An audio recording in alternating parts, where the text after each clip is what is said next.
Jalan Ahmad Dahlan ya, Jaya Ahmad Dahlan. Ada sebuah mobil yang tergenang air. Inilah kondisi yang di Jaya Ahmad Dahlan. Yang semua ada masuk air ke toko. Baramat.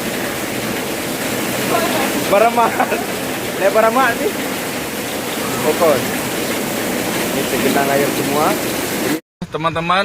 Teman-teman ini di depan Polda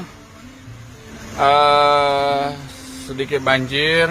Kita doakan semoga cepat surut ya. Ini dia di depan Polda sedikit tergenang. Ya. Kalau mobil jazz ataupun sedan ya masih bisa dilalui, tapi ya tetap berhati-hati. Ini yang mau dekat Masjid Lamdingin. Ya Allah, cepatlah surut air. Semoga hujannya berhenti, cepat surut. Allah Rabbi, pelan-pelan. Subhanallah. Ini kita coba keluar rumah. Ya Allah, sudah.